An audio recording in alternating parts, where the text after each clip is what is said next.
Olá,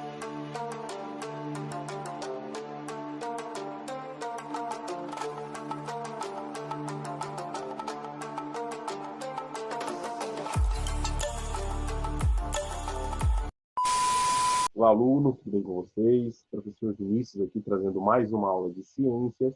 E na aula de hoje a gente vai falar um pouquinho sobre saneamento básico, né? Quais são os principais pontos desse saneamento básico, o que ele precisa, o que é o saneamento básico, o que ele precisa ter, né? E tudo isso que a gente vai trabalhar dentro da parte de saneamento básico, beleza? Mas antes da gente começar a nossa aula, a gente vai fazer a correção das nossas atividades da semana passada e depois a gente vai dando continuidade ao nosso conteúdo, beleza? Então vamos lá para a nossa aula. Bom, iniciando então a nossa aula, a gente vai fazer a correção da atividade 2, né, da aula passada, em que a gente estava falando a respeito sobre o que é saúde, o que poderia influenciar na nossa saúde durante o nosso dia a dia, tá? Então, no número 1, ele estava fazendo a seguinte pergunta, no exercício número 1 da atividade 2. O que você acha necessário para uma pessoa se manter saudável? Liste o que você considera essencial. Tá? Então, o que eu coloquei aqui como essencial, tá? Vai ser uma resposta pessoal de cada um de vocês, tá? Mas alguns pontos eu acho que seria importante a gente colocar também, tá? Se alimentar bem, praticar exercícios físicos, ter um bom relacionamento com as pessoas ao seu redor, tá? Então, isso é um dos 3 pontos fundamentais para se manter uma saúde adequada, né? Se manter saudável ao longo da nossa vida. Número 2, você concorda com a afirmação: a poluição deixa o ambiente doente? Justifique. Tá? Então, também era uma resposta pessoal, e eu coloquei aqui como base dessa resposta, sim, né? Pois além de atrair animais transmissores de doenças, a poluição também deixa o ambiente com uma aparência menos agradável. Tá? Quando a gente está em um local que tem muito lixo, tá? Além de gerar um odor, alguma coisa do tipo, a gente também fica em um ambiente desagradável, né? E não gosta de ficar naquele ambiente com muito lixo próximo, tá? Então, a afirmação, a poluição deixa o ambiente doente, é uma afirmação verdadeira, pelo menos para mim, né? E aí eu gostaria que vocês colocassem o ponto de vista de vocês nessa resposta, tá? E agora lá no teste, tá? Teste número 2, que a gente deixou da nossa aula passada também. Sobre a doença e saúde, pode-se afirmar: letra A. Uma doença física, como a dengue, pode afetar o bem-estar mental, mas ao contrário não ocorre? Falso, tá? Ao contrário também pode ocorrer. Quando você pega a dengue, pode afetar o seu psicológico também, tá? A saúde não está relacionada com o saneamento básico, pois apenas a qualidade de vida se relaciona a ele, tá? Falso, tá? A saúde está relacionada com saneamento básico, sim, tá? Letra C.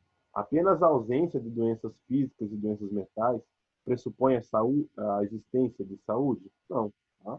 Além disso, a gente também tem a parte do bem-estar social, tá? Que também entra dentro da parte de saúde, tá? E letra D, a saúde mental requer que a pessoa busque um equilíbrio em suas atividades cotidianas sem excesso. Verdadeiro, tá? Então, a letra D é a resposta certa para o nosso teste número 2, beleza? E agora a gente vai lá para o em casa, tá? Você já preencheu um mapa conceitual no módulo 9 e agora vamos repetir o exercício. Preencha os espaços com os elementos de ligação e os conceitos que estão faltando. Há uma lista deles a seguir. Que você deve escolher para realizar o preenchimento. Não se esqueça de colocar as setas para indicar o sentido de leitura das frases criadas. Esse mapa conceitual sintetiza os principais conceitos estudados nos últimos 3 módulos, tá? Bom, então aqui está o nosso mapa conceitual respondido, tá? Então a gente vai ter lá resíduos sólidos, tá? Pode ser classificado em resíduos sólidos de serviço de saúde, RSS, e resíduos sólidos urbanos, RSU, tá? Então aqui a gente vai colocar RSU, tá? Vamos começar aqui pela esquerda. Depois, abaixo do RSU, a gente pode colocar aqui embaixo, ó, podem ser disposto em. Resíduo sólido pode ser disposto ou depositado em aterro sanitário e aterro controlado, tá? Então, aqui, coloca aqui. Seguem as normas de um aterro sanitário. O aterro controlado, ele segue as normas de um aterro sanitário.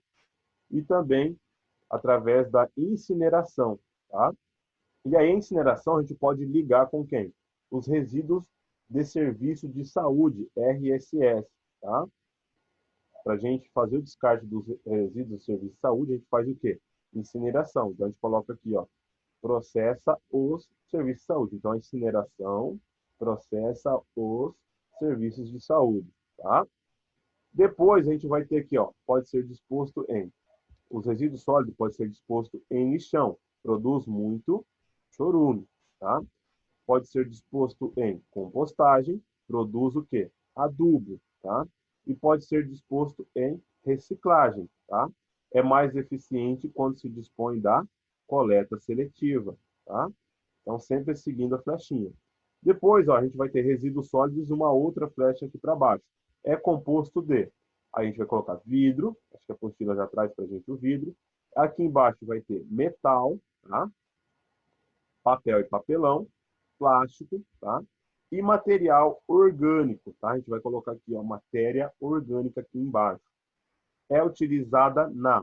A gente vai puxar uma setinha lá para compostagem, tá? E a gente vai colocar aqui produz o quê? A compostagem produz adubo, tá? Depois, ó, a gente já fez aqui a parte, agora a gente vai lá para o lixão. Então, o lixão, ó, resíduos sólidos podem ser dispostos em lixão. Produz muito chorume. Pode contaminar o solo, tá? Além do solo, pode contaminar a água, tá? E também pode contaminar o lençol freático, tá? Então, esses são um dos locais aonde os resíduos, o chorume pode contaminar, tá? Além disso, ó, a gente vai puxar uma outra flechinha aqui, ó, o chorume pode conter metais pesados, tá? Depois a gente pode puxar uma flechinha, podem causar o quê? Doenças, tá? E essas doenças estão relacionadas também lá em cima com quem? Com os resíduos sólidos, tá? Então, os resíduos sólidos podem estar relacionados, pode ser classificado, tá? É produzido em grande quantidade, tá? Devido ao excesso de, aí a gente vai colocar desperdício e consumismo, tá? Aqui embaixo, a gente pode colocar aqui, ó. A gente vai colocar aqui, ó. Deve ser pensado, levado em conta a política dos R's. Quem são esses R's? Né? Alguns exemplos são reduzir, reciclar, repensar e a gente só tem que preencher ali com reutilizar. Tá? Os resíduos sólidos podem transmitir doenças, tá? Podem ser causadas por micro-organismos, podem ser transmitidas por vetores ou portadores. Tá? São exemplos: mosquitos, moscas, baratas, suínos, pombos, cães, entre outros, etc. Né? E aí a gente encerra, tá, o nosso mapa conceitual. Tá? E aqui no outro, só para encerrar, acho que não corrigir, os resíduos sólidos podem gerar poluição. Pode ocorrer no solo e no ar. Tá? A poluição pode ocorrer nesses dois locais. Tá? Aí aqui contaminam os gases tóxicos que contaminam o ar. Tá? Ficou aqui uma palavra meio solta, mas é que a apostila trouxe para a gente dessa forma, tá, pessoal? Gases tóxicos contaminam o ar, beleza? Bom, então, para quem não conseguiu acompanhar essa correção, pode dar um pause nessa tarefa, tá? Para que a gente, então, corrija totalmente essa atividade, né? E depois vocês deem continuidade ao conteúdo, tá? Então, pode pausar aí, depois que vocês terminarem, a gente vai dando continuidade aqui à nossa tarefa, beleza? Bom, para quem então já fez a correção, tá? Agora a gente vai para o nosso próximo slide, tá? A gente vai relembrar um pouquinho que a gente falou na nossa aula passada. Falou um pouquinho sobre doença e saúde, tá? Então, o que é doença e o que é saúde? Né? Lembra que a gente definiu que é os dois, né? Doença não é somente ausência de saúde, tá? A doença está relacionada com estado físico, estado mental, tá? Estado social. Então, todos esses pontos, eles influenciam, tá? Como a gente pode estar naquele momento, tá? Então, só relembrando um pouquinho sobre os pontos que a gente trabalhou na aula passada, a gente falou um pouquinho sobre saúde e a doença. Saúde, ela pode ser classificada de três formas: saúde física, saúde mental, tá? E saúde social, tá? Como você se relaciona no seu meio onde você vive, beleza? E agora a gente vai para a nossa aula falar um pouquinho a respeito do saneamento básico, tá? E nessa aula de hoje, a gente vai estar falando um pouquinho a respeito do que é saneamento básico e quais são os principais pontos, né, que aborda essa parte do saneamento básico. E lá no início lá do nosso módulo, que a gente vai trabalhar agora, tem três perguntinhas, tá? Que ele traz para a gente do módulo 12, lá da página 299. Tá? Então, a prática de construção de rede de esgoto é comum em todas as cidades brasileiras? O que vocês acham? Sim ou que não? Tá? E dois, o que essa prática tem a ver com saneamento básico? Né? Então, o que a construção de rede de esgotos tem a ver com saneamento básico? E três, qual é a importância da construção de obras como essa para a população? Né? Então, a resposta da número um dessa pergunta, número um que a gente tem aqui no nosso módulo 12, a resposta é não, tá? Embora a gente more em uma região urbana que tenha rede de esgoto, na maior parte do nosso país isso ainda não é uma realidade, tá? Para algumas cidades, tá? Para algumas não, para a grande maioria das cidades isso não é uma realidade ainda, tá? E essa prática tem a ver com saneamento básico. Tá? A construção de rede de esgoto tem tudo a ver com saneamento básico. Tá? O que é o saneamento básico? É você ter a água tratada e esgoto também tratado que sai da sua casa. Toda água que entra e toda água que sai da sua casa, ela tem que ter um destinamento próprio, tá? Para que você não entre em contato com alguns tipos de doenças. Então, basicamente, saneamento básico é isso: ter água tratada e também uma rede de esgoto, tá? Que vai coletar aquela água suja para um local correto para fazer todo o tratamento que a gente vai ver dentro da nossa aula de hoje. E a número 3, qual a importância da construção de obras como essa para a população? Então, é muito importante porque você tem a destinação correta de toda a água suja das casas das pessoas, não fica a céu aberto, que pode transmitir uma infinidade de doenças referentes a esse tipo de tema, tá? Que saneamento básico, mais especificamente a construção de esgoto, tá? E agora a gente vai falar um pouco a respeito do que é saneamento básico, tá? Então, as águas, antes de ser usadas da resistência, tá? Ela passa por um processo de tratamento que visa torná-la potável, isto é, própria para o consumo humano. O esgoto produzido nas residências também deve ser recolhido e tratado. Essas duas práticas fundamentais para a manutenção da qualidade da vida das pessoas são medidas de saneamento básico, tá? Então, o que é saneamento básico? Essas duas medidas estão relacionadas desde o tratamento da água até a parte de tratamento de esgoto, tá? E a apostila traz para a gente aqui um esgoto a céu aberto, tá? Mostra a falta de saneamento básico, em que tem as consequências graves para a qualidade de vida da população. Uma comunidade do Rio de Janeiro, das Pedras, tá? No Rio de Janeiro, então, onde foi tirada essa foto. Então, aqui a gente tem um esgoto a céu aberto. Toda a água que sai dessas casas vão direto para essa região. E ali tem água suja, tem muita coisa ali, matéria orgânica, e que vai atraindo o quê? Vai atraindo animais para aquela região que pode transmitir algum tipo de doença, tá? É muito importante que a gente tenha saneamento básico dentro das nossas cidades e dentro também do nosso cotidiano, tá? Não só em casa, mas aonde também a gente vive, tá? Onde a gente passa a maior parte do nosso tempo. Bom, o que é água potável? Tá? Então, água potável, a gente tem lá dentro do nosso Saiba Mais, água potável é a água que usamos para beber, preparar, cozinhar alimentos, fazer nossa higiene pessoal, lavar as mãos, tomar banho, escovar os dentes, tá? Deve ser potável, isto é, apropriada para o consumo humano. Por isso, se a água que vamos utilizar não for tratada, devemos adotar algumas medidas para torná-la potável em nossas residências, tá? Então, quando você não tem acesso, por exemplo, a uma água potável, uma água que foi tratada, por exemplo, pela Sanepar, né, que eles utilizam lá uma estação de tratamento para fazer com que essa água seja tratada de uma forma adequada e a gente consiga consumir, a gente tem que fazer com que ela se torne potável, tá? Principalmente as pessoas que moram no sítio e não têm acesso, por exemplo, à água tratada. Então, eles têm acesso ao quê? À água da mina ou água do poço, tá? E aí, o que que eles fazem? A gente pode usar desde a fervura, tá? Então, a gente tem aqui a primeira um filtro, tá? Purificador de água, tá?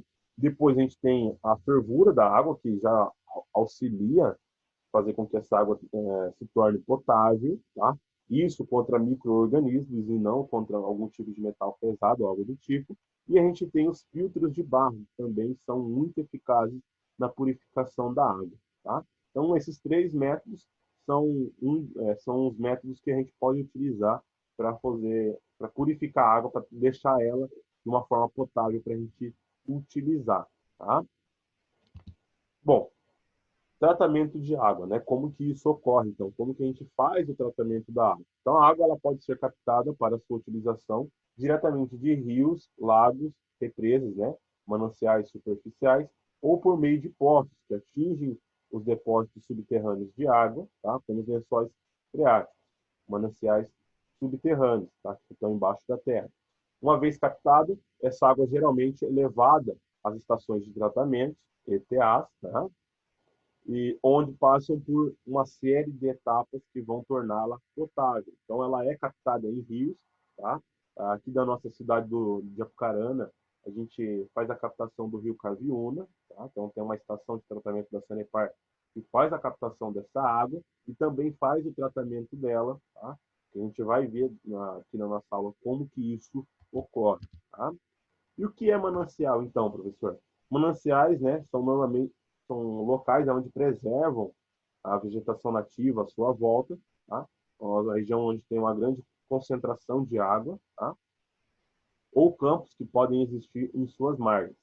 Essas áreas são protegidas por lei, tá? Não podendo haver nenhum tipo de ocupação do solo, como construções de residências, de comércio ou mesmo indústria. Nos mananciais também não se pode despejar lixo ou esgoto.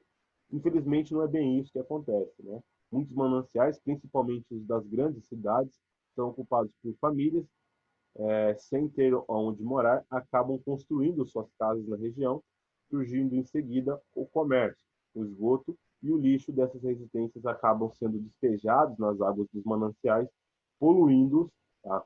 Trata-se, portanto, de um problema muito grave, pois as águas poluídas dos mananciais são aquelas que vão abastecer a cidade, dificultando e encarecendo muito o seu tratamento. Tá? Então, mananciais geralmente eles ficam próximos da cidade e é o local onde vai abastecer essas cidades. Tá? O que acontece? Muitas vezes a cidade acaba crescendo, tá? De uma forma desenfreada, sem ter um planejamento, e aí esses mananciais acabam sendo contaminados pelo próprio esgoto da cidade.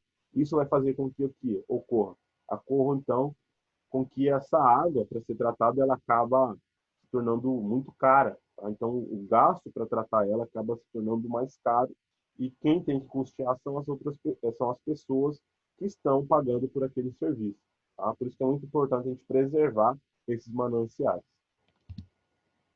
Estação de tratamento de água, ETA, né? Então, as ETAs recebem a água com sujeira, como poluentes, né? Por exemplo, venenos que são usados em lavouras para matar pragas e acabam com as águas das chuvas chegando até o rio. Sedimentos, por exemplo, as águas que têm aquela cor de barro, né?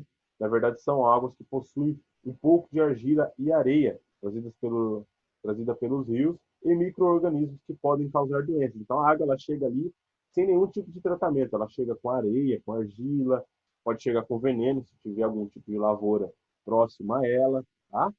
Pode trazer micro-organismos, que é o mais comum também, tá? Então ela chega ali sem tratamento nenhum, sem que seja potável. E quem vai fazer o tratamento dela para que ela se torne potável vão ser as estações de tratamento, que são as ETA, tá? Estações de tratamento de água. E como que ocorre esse processo de tratamento da água, professor? Então a gente vai ter lá o manancial, onde vai ser feita a captação. No nosso caso aqui em Pucarana é feito lá no rio Caviúna, tá? pertencente à bacia do rio Pirapó, tá? E ali vai acontecer o quê? Vai acontecer, primeiro, vai ter um filtro grosseiro por onde essa água vai passar, então ela já vai selecionar ali, por exemplo, folhas, né? Pedaços de galho, toda aquela parte mais grossa de sujeira não vai passar por ali, tá? Aí ele chega no estágio 2, que é uma pré-floculação, tá? Depois ela vai passar por uma outra estação, uma piscina, na verdade, né? Onde vai acontecer a floculação, tá? Que é a adição de flúor, tá? Depois disso vai acontecer o processo de decantação, tá? O que é o processo de decantação, professor? É a etapa onde aquele processo, tá? Aonde tem ali uma grande quantidade de argila e de outros tipos de substâncias, como o lodo, ele vai ficando na região inferior lá da piscina onde está sendo armazenada essa água, né? Ou do reservatório onde está sendo armazenado. O que é isso importante, professor? Por que a decantação é importante nesse processo? Porque a decantação faz com que a água ela consiga passar para a próxima etapa de uma maneira mais pura. E aí o meu filtro, no processo de filtração, aqui no processo 5, não precise, por exemplo, fazer a filtragem do lodo. Ele já fez a decantação e vai ficar na região mais inferior aqui do, da minha piscina de tratamento, tá? Então, por isso que é importante o processo de decantação. Depois do processo de decantação, ele vai passar por um processo de filtração, tá? Onde se utiliza areia fina, uma areia grossa e o cascalho, tá? Então, ela vai passar por esse processo de filtragem. Depois, aqui ele vai ser adicionado cloro, tá? Depois adicionado flúor e vai lá para o reservatório, tá? Onde vai abastecer todas as casas, tá? Esse processo onde acontece aqui a adição do cloro e do flúor, adição de químicos, é chamado de fase de desinfecção, onde mata todos os micro-organismos que estão presentes na água. Beleza? E daqui, então, vai para o reservatório. Do reservatório, ele é distribuído para as casas de todas as cidades. Quer dizer, é distribuído para todas as casas da cidade. Tá? Bom, e agora ela não saiba mais, a gente vai falar um pouquinho sobre a captação de água por poços, tá? Então, uma forma alternativa e comum de captação de água, tá, em certas regiões do Brasil, é o processo denominado de captação de água subterrânea, tá? Às vezes, uma manancial não é tão próxima, e aí eles têm que fazer a perfuração de um poço para poder captar essa água, tá? Então, pode realizar diretamente nos lençóis freáticos, que você conheceu no módulo 9, que são mais superficiais, e dos aquíferos confinados, que são reservatórios rochosos mais profundos, em que a água armazenada se encontra sob alta pressão. Tá? Então, existe uma diferença entre lençóis freáticos, tá? E aquíferos. Tá? Os lençóis freáticos ficam em região mais superficial, enquanto que os aquíferos estão em regiões mais profundas e também estão sob pressão. Quando é feita a, a perfuração de um aquífero, por exemplo, a água ela sai com uma pressão muito alta ali de dentro. Tá?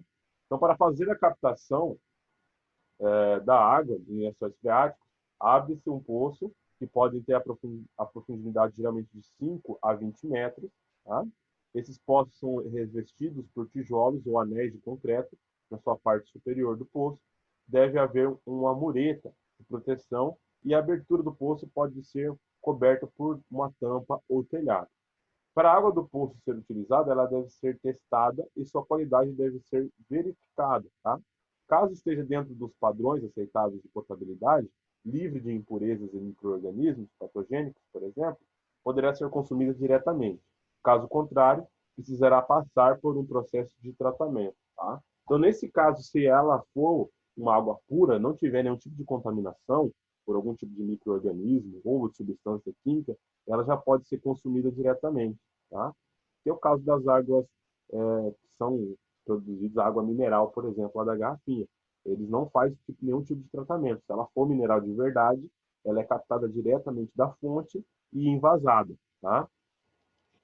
Bom, continuando então nossa aula, agora a gente vai fazer a atividade número 1. Tá? Então, na atividade número 1, está pedindo para a gente assim: suponha que você estivesse viajando e com muita sede.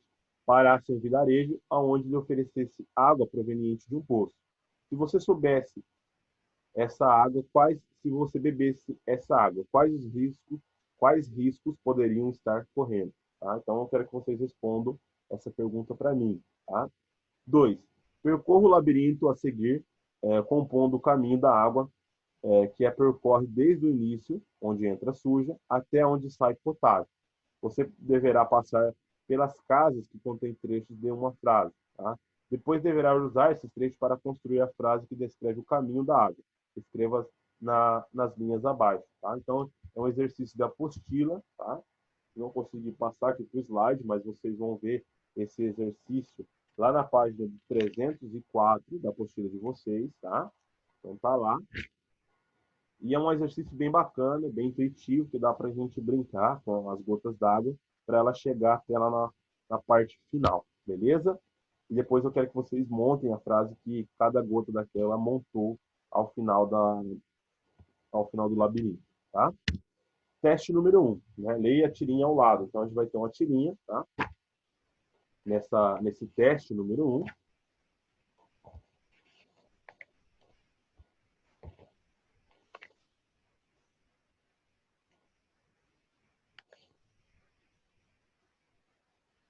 E na tirinha está dizendo assim, ó, eu adoro esses filmes antigos, onde eles realmente é, eu adoro esses filmes antigos, onde eles realmente bebem da água da torneira, tá? Então eu quero que vocês leiam essa tirinha e depois respondam esse teste número 1. E agora eu em casa, tá? Em uma ETA, por que a água não deve ir diretamente dos floculadores para os filtros, eliminando a etapa dos decantadores? Então, como a gente comentou naquela imagem, tá? Eu quero que vocês respondam o porquê que não deve pular a etapa da decantação desse processo lá dentro das estações de tratamento de água. Beleza? Bom, pessoal, nossa aula vai ficando por aqui, tá? Na nossa próxima aula, eu volto com a resolução desses exercícios e a gente vai dando continuidade ao nosso conteúdo sobre saneamento básico. Beleza? Grande abraço e até a nossa próxima aula.